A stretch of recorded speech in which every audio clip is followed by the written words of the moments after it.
Allahumma inna nas'aluka ilman nafi'ah wa na'udzu bika min ilmin la yanfa'. Poin keberapa terakhir?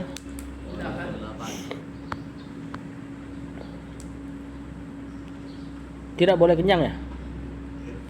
Yang ke-9, ada munafkhi fit ta'ami wasyarabi. Tidak boleh nafkh. Nafkh itu meniup.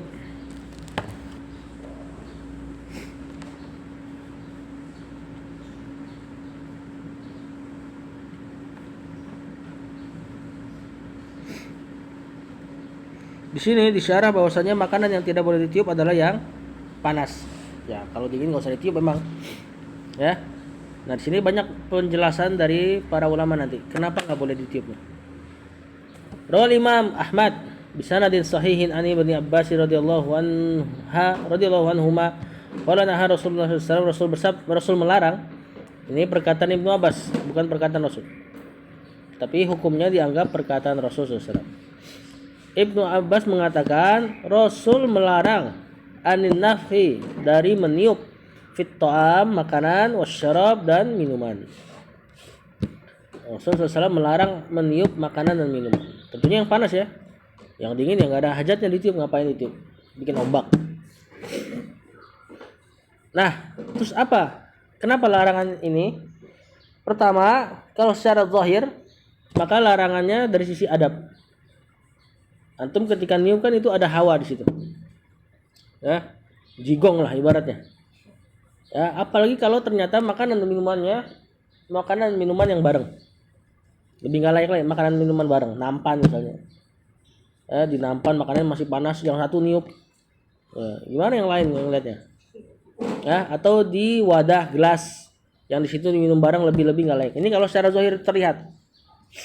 Yang secara nggak zahir terlihat, Allahu a'lam ini benar apa enggak, diteliti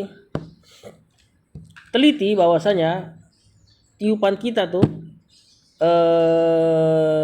zat tiupan kita, ana lupa, bukan oksigen kan yang ditarik gitu.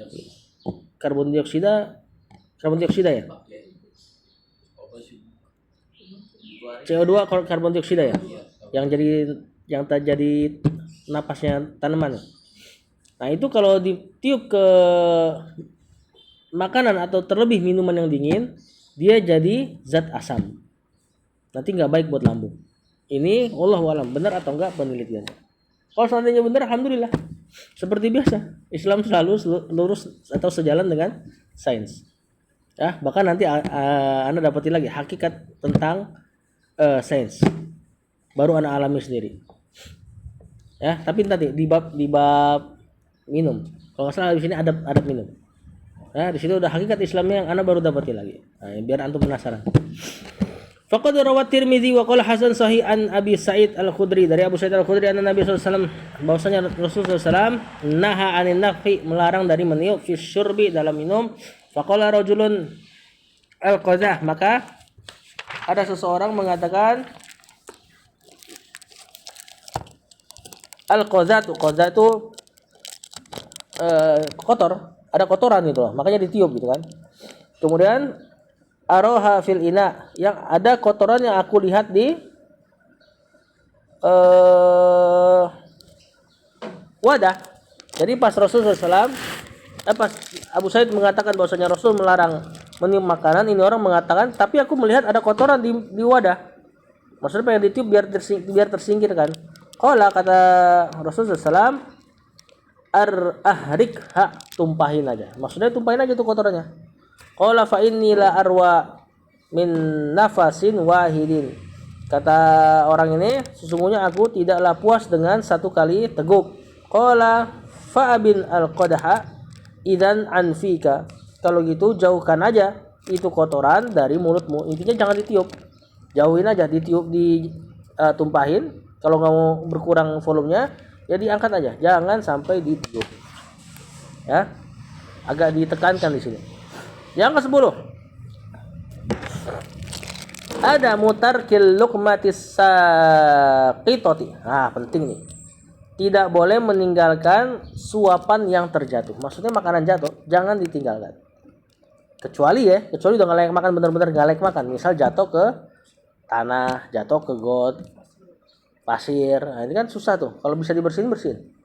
Kalau makanan atau enggak jatuhnya di lantai, tapi es krim misalnya kan susah untuk bersihkan. Rawi Muslim fi sahihi an Jabir, dari Jabir radhiyallahu anhu qala sami'tu Rasulullah sallallahu alaihi wasallam, aku mendengar Rasulullah sallallahu alaihi wasallam bersabda, inna syaitana, sesungguhnya syaitan itu yahduru ahadakum, menghadiri salah seorang dari kalian, inda kulli syai'in min sya'nihi, di setiap keadaan kalian. Pokoknya syaitan tuh pengen nimbrung baik. Antum makan dia datang, antum tidur dia datang. Ya, ngapain aja tidur? Kecuali zikir. Kapan seseorang zikir? Zikir itu maksudnya ingat Allah ya. Enggak harus zikir subhanallah. Zikir bisa baca Quran, bisa majelis taklim. Nah, itu berkurang tuh. Makanya syaitan dikatakan surat An-Nas, dia itu bertengger di rongga-rongga dada manusia. Kapan luput dari zikir dikasih waswas. Kapan zikir dia diam. Kalah dia. Zikir tadi maknanya mengingat Allah secara umum. Hatta yahdurahu inda ta'ami, bahkan syaitan itu datang ketika kalian makan. Fa idza saqatat min ahadikum al-luqmatu, jika ada suapan yang jatuh dari kalian, falyumit, ambil. Ya. Kenapa? Maka nabiha min ada. Falyumit maka nabiha min ada. Maka bersihkan yang kotor. Makanan yang jatuh tuh antum ambil, bersihin aja yang kotor. Summa liyakulha, kemudian makan itu makanan. Ingat ya, setelah dibersihkan. Wala yada'ha lisyaiton, jangan tinggalkan makanan itu buat syaitan. Jadi makanan yang jatuh itu ada pengaruh dari syaitan. Syaitan ingin makan. Syaitan tuh nggak bisa makan kalau antum makan tangan kanan, ya kan? Kalau tangan kiri dia makan bareng. Atau antum makan tangan kanan tapi ada makanan yang tersisa, baik tersisa jatuh atau tersisa di piring, itulah makanan dia. Makanya jangan dikasih makan, pelit-pelit kita sama dia. Faida farago falyal asabi'ahu. Kalau selesai makan, jilatin tangan jari-jarinya. Nah, ini diantaranya. Diantara faedah antum menjilat jari itu bukan cuma sekedar ngikutin sunnah, tapi juga menghindari mubazir. Ya, wallahu a'lam. Ini kalau masih ada kaitannya sama syaitan, berarti kalau enggak dijilat, syaitan yang jilat. Wallahu a'lam. Soalnya lagi bahas masalah syaitan, tiba-tiba Rasul bilang kayak gini, falyal asabi'ahu. Ya. Maka kalau selesai, jilat tangannya. Fa innahu la yadri. Walaupun di sini ada ilat yang lain. Ada sebab yang lain. Kata Rasulullah SAW, kenapa kita suruh jilat tangan? Fa innahu la yadri. Karena seseorang itu tidak tahu fi ayyi ta'ami, di makanan dia yang mana takunul barakatuh, ada keberkahannya. Jadi keberkahan makanan enggak rata. Kemarin kita jelaskan bahwasanya keberkahan makanan turun di mana? Tengah. Ya, dia turun terus. Selagi belum dimakan turun terus. Nah, barangkali yang di tangan itu juga seperti itu. Ada yang lebih berkah daripada yang lain. Kalau lebih berkah mengenyangkan, lebih kuat dipakai buat ketaatan makanan yang berkah. Ya. Juga mudarat penyakitnya mungkin sedikit. Ya, nutrisinya lebih manfaat. Kalau makanan enggak berkah mau enak kayak gimana? Buat ketaatan susah. Bangun sholat masbuk. Nah, dan seterusnya. Atau mungkin makanannya bisa berupa mudarat. Makanan biasa aja, enak, cuma penyakitnya ternyata jangka lama. Bisa jadi itu karena ketidakberkahan makanan. Nah, jadi kata Rasulullah SAW, jangan tinggalkan makanan jatuh. Kalau jatuh bersihkan, makan. Jangan tinggalkan makanan, jilat. Kalau perlu jilat semua jari-jarinya. Ya. Nomor 11. Ini penting nih. Ada mulkiron, tidak boleh menggabungkan fit tamri awa nahwihi, pada kurma dan semisal dari kurma. Maksudnya makanan-makanan yang bisa berbilang lah. Kurma, kentang, ya kalau tuh suka makan kentang goreng tuh, maka nggak boleh makan digabungkan. Penting ini. Idza kana ya'kulu ma'a ahadin illa bi'izni. Kalau makannya lagi makan bareng, kecuali dengan izin tuh orang. Bayangin tuh, gak boleh ngambil tamar langsung 2 kalau lagi makan bareng, kecuali orang atau minta izin sama dia. Anak ngambil 2 ya. Kalau enggak, Kalau nggak mau minta izin ngambilnya satu-satu. Makan kentang juga satu-satu. Nah, udah berasa kan nih enggak nih. Biasa kalau ada kentang goreng dihidangkan pasti ngambilnya 3. Kan? Maka hendaknya dalam Islam antum ngambilnya satu-satu. Karena lagi makan bareng. Ya. Orang bisa nggak fokus kalau antum ngambil 3 langsung gitu. Dia lagi pengen makan enak, pengen makan santai, ngeliat antum megang 3. Wah, dia juga pasti, wah, gue juga mesti kayak gini nih. Ya kan? Akhirnya ngambil 3 juga.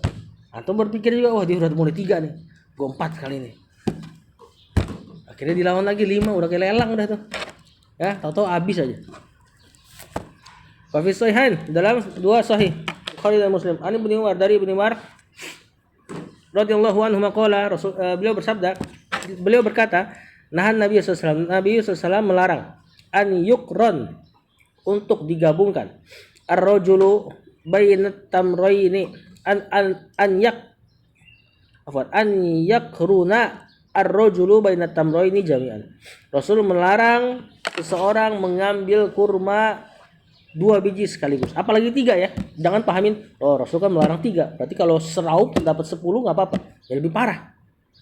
Hatta yasta'dina ashabahu, sampai dia minta izin kepada teman makannya.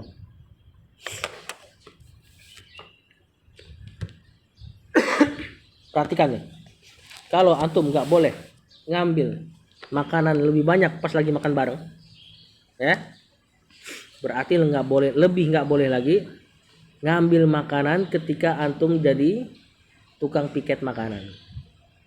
Ini lagi makan bareng kan, antum nggak boleh makan ngambil 2 karena nanti jatah orang jadi kurang sama antum.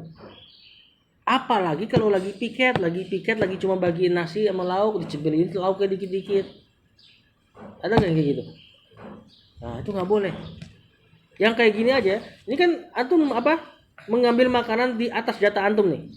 Tamar makan langsung 2 di hadapan temennya. Makanya Rasulullah SAW suruh antum minta izin kalau mau kayak gini, karena teman juga punya hak di situ, ya kan? Apalagi kalau di belakang teman antum. Kan ketika antum nyiapin makanan piket, teman antum lagi pada halak dong, sibuk ya kan? Dia nggak tahu dong. Nah, apalagi yang kayak gini, lebih nggak boleh lagi. Ya, makanya tuh hati-hati tuh, jangan khawatir jadi makanan haram nanti. Makanan yang dimakan sebelum dihidangkan. Tuh budaya-budaya korupsi tuh udah ada di situ. Bener gak? Kok gitu banget ngeliatin aneh? Tuh nggak pernah piket makan kan?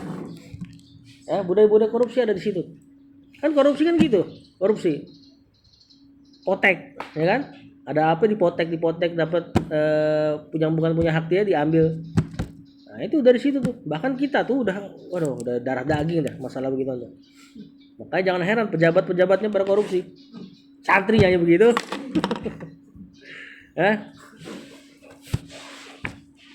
Yang ke-12.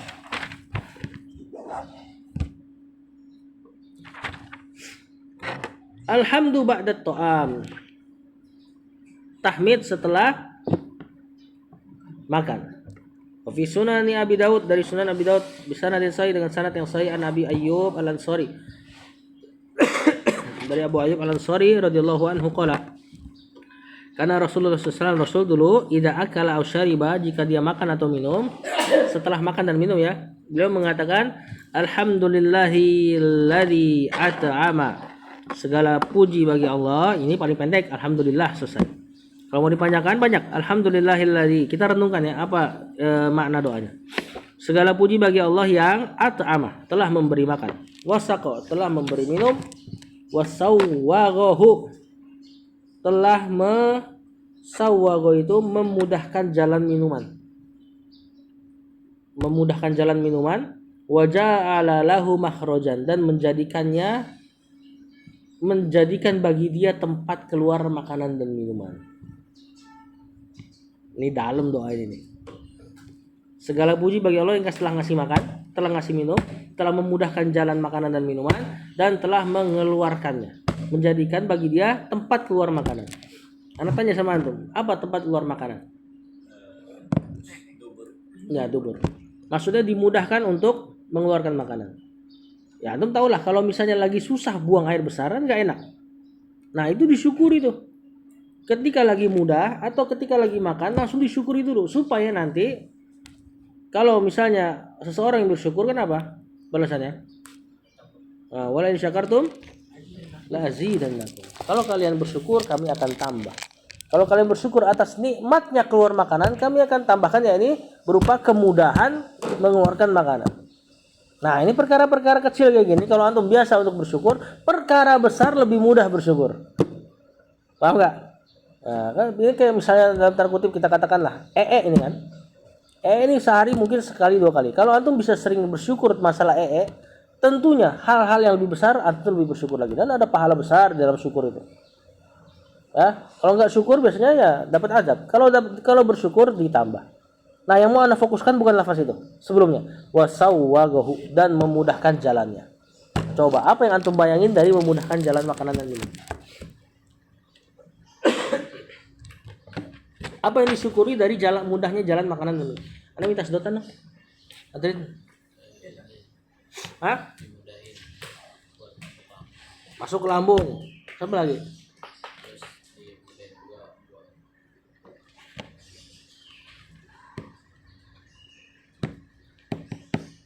Hah? Ya, yang masalah organ-organ lah intinya si Umar Abdurrahman masalah itu. Ada yang jauh sebelum itu. Buat dapat makanannya. Dapat makanan apa? Misalnya, coba antum bayangin.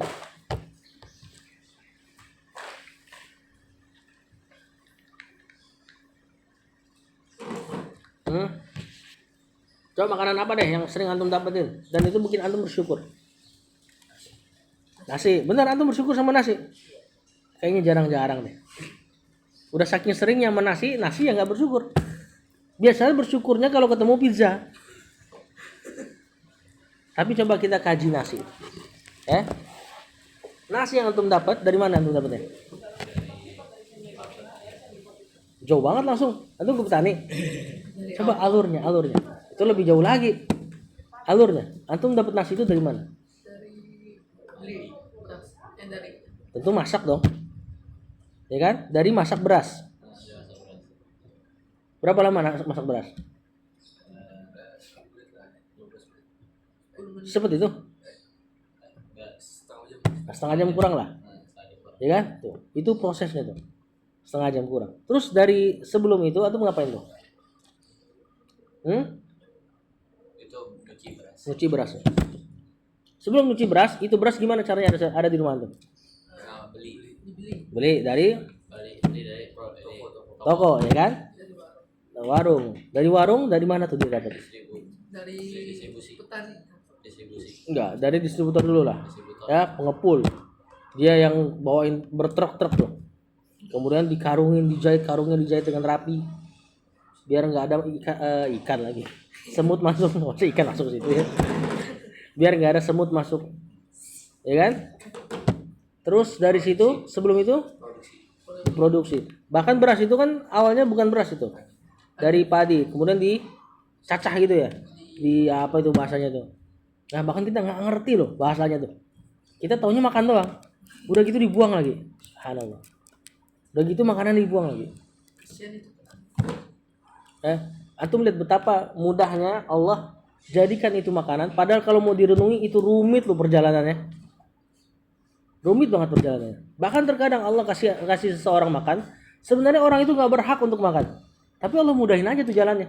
Dan dia nggak kepikiran ke situ. Orang kafir misalnya. Orang kafir nggak berhak untuk makan, harusnya. Orang durhaka kok. Bahkan kita aja yang mukmin banyak durhakanya. Ya kan? Dari jalan yang panjang itu Allah bikin mudah. Kita taunya ya udah itu beras ada di dapur mahat, kita tinggal masak. Kita taunya gitu doang. Terus kalau udah nggak habis buang. Bayangin tuh. Apa nggak kurang bersyukur kita? Itu baru sampai situ tuh, baru tadi yang bersini tuh. Nanam padi itu berapa? Setengah tahun untuk bayangin. 6 bulan. Rata-rata padi dipanennya setahun 2 kali. Ya berarti 6 bulan. Yang nanamnya bolak-balik kena panas dan sebagainya. Dia ngejual berasnya paling berapa sih? Paling 1.000 1 kilo. Nyampe ke Jakarta jadi belasan ribu. Karena banyak tangan, terlalu banyak tangan. Ya. Dan itulah yang kita buang-buang itu. Itu baru beras tuh. Belum ayam, daging-daging ayam. Insya Allah daging ayam itu nggak buang lah. Atau makanan-makanan yang lain. Nah, ini bagus kalau antum baca doa ini. Alhamdulillahilladzi atmana wasaqa wasawwarahu, dan yang memudahkan jalannya. Tadi jalan dari ditanamnya sampai ke kita, sampai jalan ke pencernaannya. Wa ja'ala lahu makhrajan, dan mengeluarkannya dengan menjadikannya tempat keluar. Kemudian kata penulis hamdun sanin ba'da ta'am. Ada alhamdulillah yang kedua. Maksudnya bacaan alhamdulillah yang kedua. Rawal Bukhari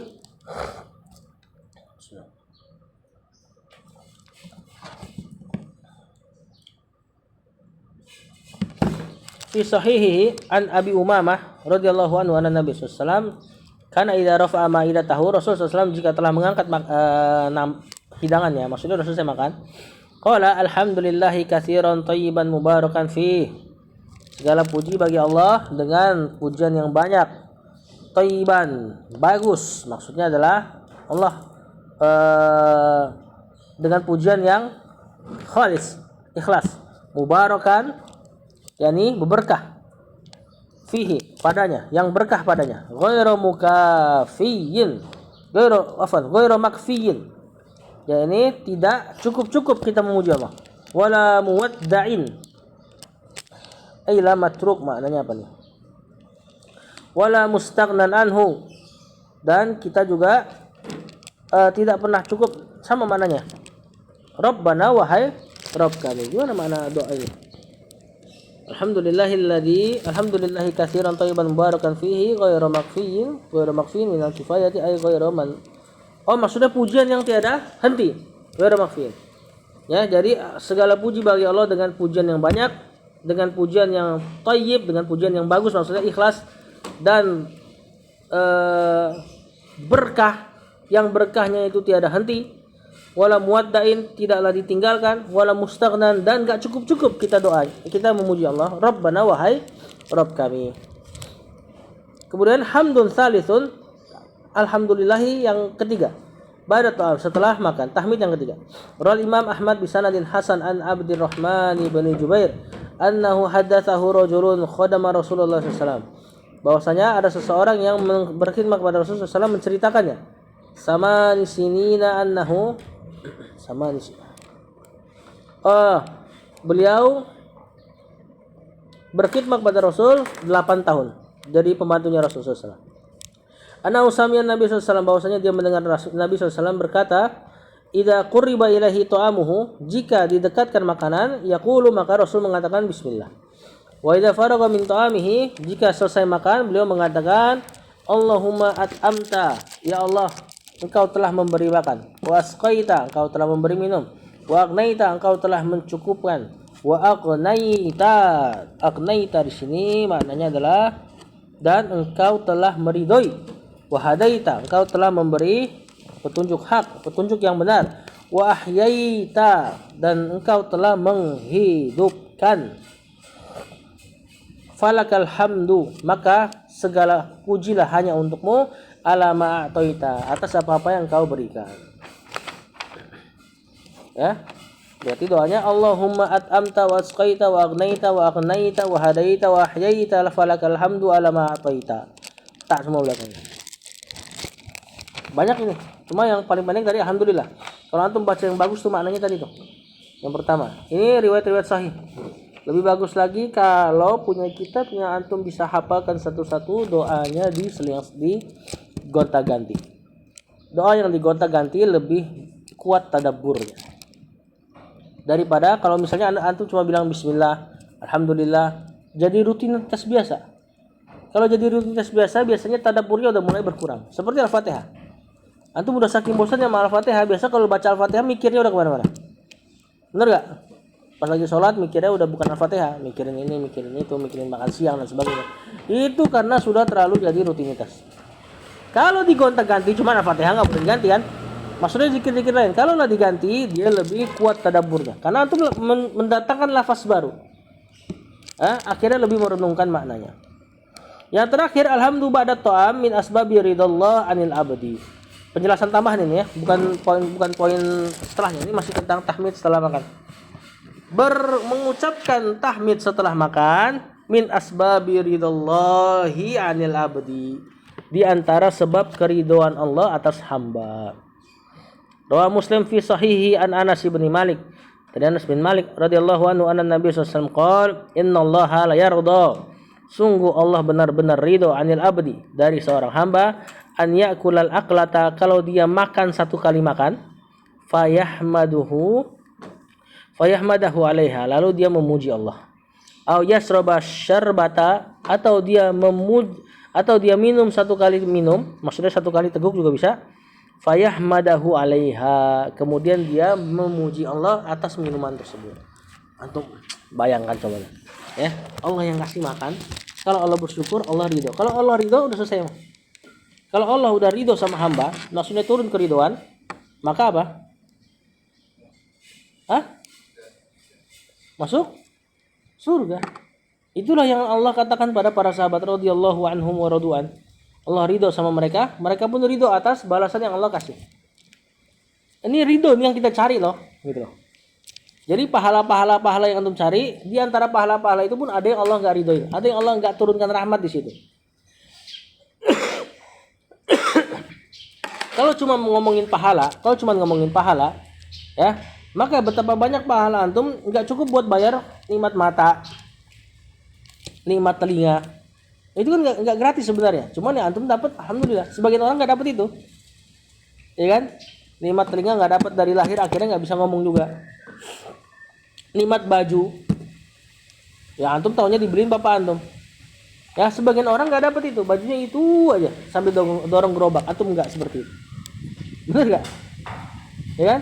Maka sebagian atau mayoritas pahala kita yang Allah tidak turunkan ridho misalnya. Cuma pahala tentu sebab keridhaan Allah. Cuma kan banyak pahala kita mungkin ya udah Allah nggak anggap itu spesial. Maka dia nggak ngelunasin nikmat-nikmat yang Allah kasih ke kita. Dari oksigen gratis. Sementara beberapa orang bayar beli oksigen. Satu tabung 25.000. Sehari butuh 2 tabung. Sehari gocap dia. Ya, itu kalau dipakai full, dipakainya kalau lagi kumat dipakai. Gimana kalau dia pakai 24 jam? Mungkin sehari bisa 100.000 tuh. Nah, kita dapat yang gratis nih. Maka banyak pahala-pahala kita sebenarnya nggak cukup buat bayar-bayar itu tuh. Nah, yang bikin kita masuk surga itu bukan pahalanya tok, tapi kalau keridhaan Allah atau rahmat Allah turun di salah satu amalan kita. Ya, makanya kita masuk surga bukan karena Allah adil, bukan. Kalau Allah cuma main sifat adil, masuk neraka semua kita. Kalau cuma hitungan adil. Ya, soalnya pahala kita nggak bisa bayar surga. Antum bayangin aja coba sholat qobliyah 2 menit, 3 menit. Dunia seisinya dapatnya. Antum ngerjain cuman 2 menit. Antum kerja sama di perusahaan orang bisa beli rumah sepetak tanah, itu butuh kerja berapa tahun? 2 tahun nggak dapat, saudara. Ya, butuh kerja bertahun-tahun, lembur lagi. Anak istri tinggalin, baru dapat rumah sepetak daerah Depok, jauh sama jalan raya. Antum sholat 2 rakaat qobliyah subuh, Allah janjikan dunia dan seisinya. Lihat betapa surga tuh nggak bisa antum bayar pakai amal soleh sebenarnya. Nah, maka surga yang Allah kasih kepada orang-orang mukmin itu murni fadl. Fadl tuh di atasnya adil. Kalau adil aja udah bagus kan. Fadl tuh di atasnya adil. Antum kalau lakuin apa, Allah kasihnya jauh lebih. Nah, fadlnya Allah itu didapat dari ridhonya atau rahmatnya.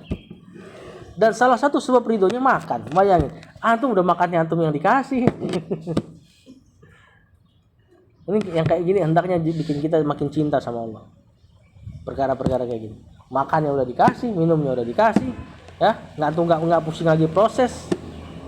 Apalagi udah masih punya orang tua, tahu-tahu dapat makanan, ya. Atau didatangkan sama ustadz antum. Antum di sini alhamdulillah. Ya, ini pondok yang makanannya enak lah dibanding pondok-pondok lain. Pondok-pondok lain bayarannya mahal, makanannya nugget tempe. Itu masih ngerasain makan sate. Santri makan sate luar biasa itu. Ya. Nah, udah antum dapat cuma-cuma, Padahal sebagian antum bisa aja tadi nggak berhak dapat makanan.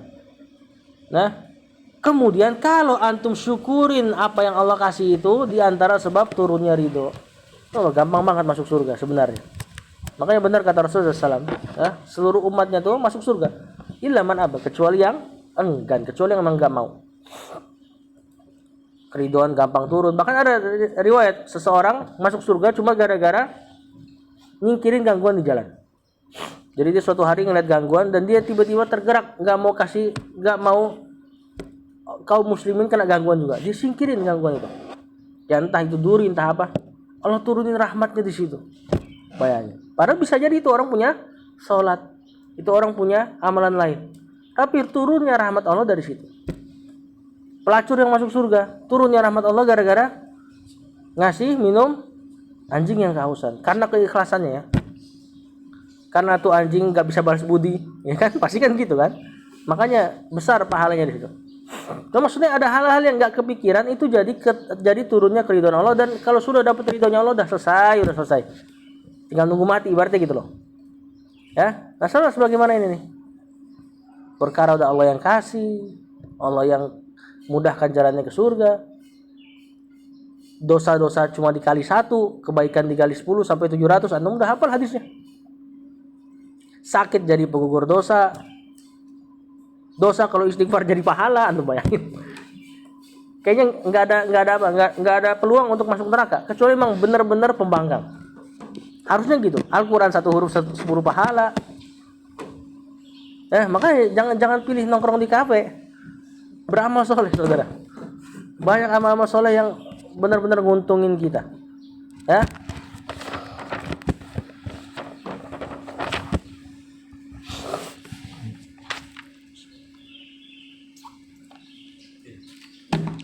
Lanjut, adab syarab. Adab minum.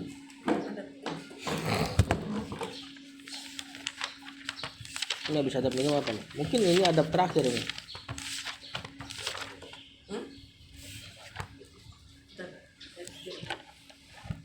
Ini tanggal berapa? Mungkin ini adab terakhir yang kita pelajari.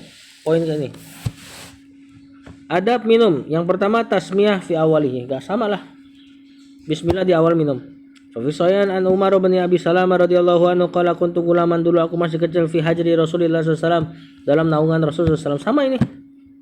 Wa kanat yadi tatishu fi sahfati, tanganku celamitan. Faqala li, maka Rasul berkata kepadaku, ya gulam, samillah, wahai anak kecil, ucapkanlah bismillah, wa kul biyaminik, makanlah dengan tangan kananmu, wa kul mimma yalik, makanlah dari yang dekat. Famazalat tilka ta'mati ti'mati, maka senantiasa begitulah cara makanku ba'du, setelahnya. Berarti minum juga sama. Ya, minum kalau ada minuman yang banyak maka jangan celamitan. Ambil tangan kanan, bismillah. Rawi Muslim fi sahih an Jabir bin Abdullah anna sami'a Nabi sallallahu alaihi wasallam yaqul idza dakhala rajulu baitahu. Sama hadisnya. Kalau ada seseorang yang masuk ke rumahnya, maka dan masuk menuju makanannya, maka syaitan berkata, dan mengucapkan bismillah, maka syaitan berkata, tidak ada tempat tidur dan makan malam untukmu. Kalau dia masuk tapi tidak mengucap bismillah, maka syaitan mengatakan kalian mendapatkan tempat tidur. Jika kalian makan tanpa bismillah atau minum tanpa bismillah, maka syaitan pun nambahin perkataannya dengan mengatakan kalian dapat tempat tidur dan makan malam. Intinya minuman juga sama. Kalau antum nggak bismillah, maka syaitan juga ikut minum. Yang ketiga, poin kedua, asyurbu jalisan illa lihajatin. Syurbu, minum, jalisan, dalam keadaan duduk. Kalau ada isim fa'il tahu ya, dalam ilmu sharaf. Kemudian dia nakirah, nggak pakai alif lam, kemudian dia mansub, itu menjelaskan keadaan. Asyurbu jalisan, minum dalam keadaan duduk, illa lihajatin, kecuali ada hajat untuk nggak duduk. Misal minum air zam-zam ketika lagi hiruk pikuk di Ka'bah, mungkin agak susah untuk duduk, nggak apa-apa itu minum berdiri. Sebagaimana Rasulullah SAW mencontohkan minum zam-zam berdiri. Rawi Muslim fi sahih an Abi Sa'id Al-Khudri radhiyallahu anhu anna Rasulullah SAW, bahwasanya Rasulullah SAW naha, melarang, anisyurbi qa'iman, Rasul melarang minum berdiri. Walakin sabata anna Nabi SAW syariba wa huwa qaim, tapi ada ini penjelasan dari penulis kitab. Akan tetapi telah sabit bahwasanya Nabi SAW minum tapi dalam keadaan berdiri juga. Pernah beliau. Fa fi sahihan an Ibnu Abbas radhiyallahu anhu anna Nabi SAW bahwasanya Nabi SAW syariba min Zamzam.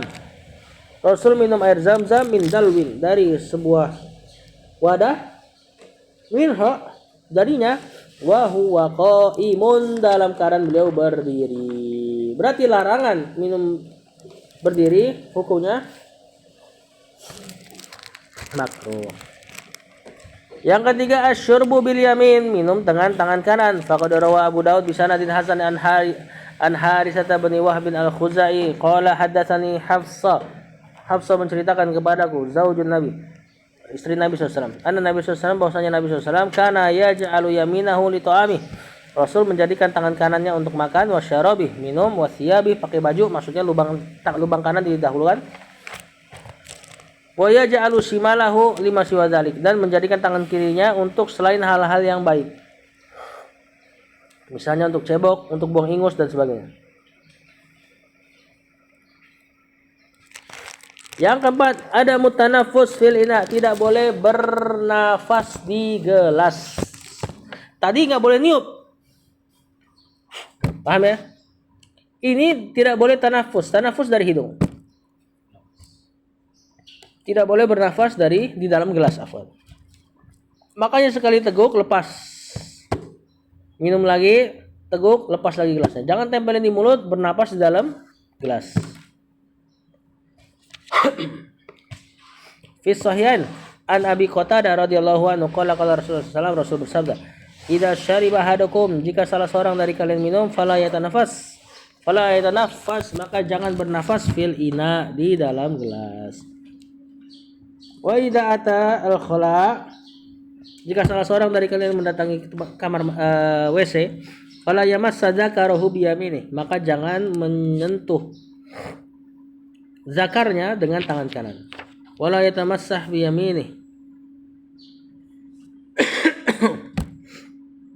dan jangan beristinja dengan tangan kanan. Intinya adalah jangan bernafas di dalam gelas. Paham ya, nafas dalam gelas ya? Antum minum enggak dilepas-lepas. Tuh, berarti kan pasti ada nafas di situ.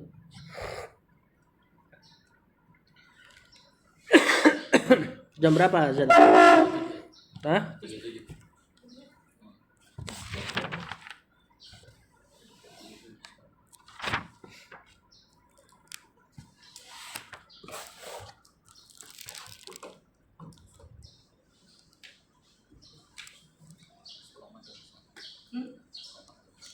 Ini poin kelima untuk pekan depan insyaallah. Sampai kita murojaah lagi adab makannya full. Sallallahu ala nabiyina Muhammad wa ala alihi wasallam.